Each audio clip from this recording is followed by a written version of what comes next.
Your wudu all correct? Because the laws I'm going to inform you about, if you don't know them, so I can say that your wudu is absolutely wrong.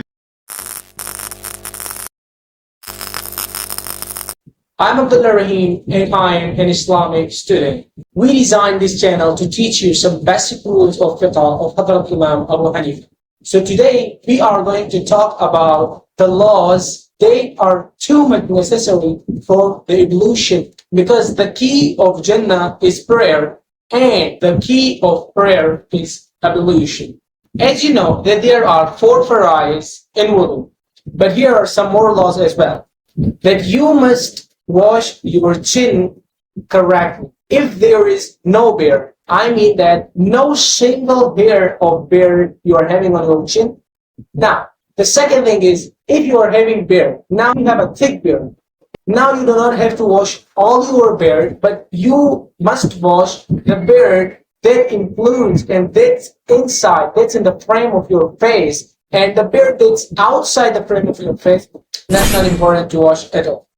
The lips, when we don't talk, the lips, the outside, like I'm silent now, and these lips are necessary to wash. Now, if you close your eyes or if you close your lips too tightly, like that, or like this, and this skin is not going to be washed, and this is going to be left dry, or your skin of these lips is going to be left dry, so your wuzu is not correct at all, because washing this and this and this is all in the first. The next thing, that if you're having a nail polish on your fingers, so that is very important to remove, because your ablution is not going to be all correct.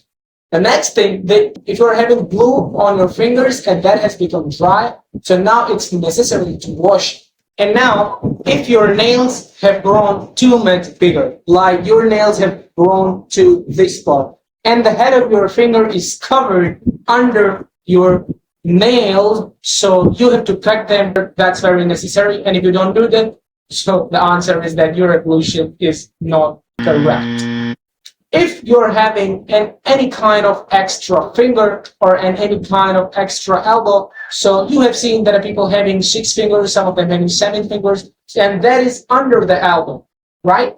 Under the elbow. So under the elbow, if you're having 2 hands, and if you're having 6 fingers or 7 fingers, so you have to wash them all. That's not important to wash only 5 of the fingers and leave 2 or 3, but you have to wash all of them right now in the wudu. If your hands and your legs have torn apart a little bit, like that's torn apart like this, and the skin under its side is going to be shown. So if it's not harmful to make reach of the water inside the tear part, so you must make reach of the water inside the tear part. But if that's too much harmful, or if that's harmful, so then it's going to be all correct. And if your hand is cut under your elbow, like your hand is cut from this place, and this place, from this place to the elbow, it's remaining, so it's necessary to wash this hand. If you have lost your head from the elbow, so now you don't have to wash up on the body, but you should leave them. And that's the same law of the foot. Like if your foot is cut and some part before the ankle is remaining, so you must wash that. And if your foot is cut from your ankle or above your ankle, so that's not necessary to wash and anything from your foot. Jazakallahu khair. And these were the important laws that you needed to be understand about the ablution. And if you stay connected with us, so we will be teaching you some basic fiqh by this channel. And if you like the video, so press the like button and stay connected for the next video and press the like button. Allah Hafiz.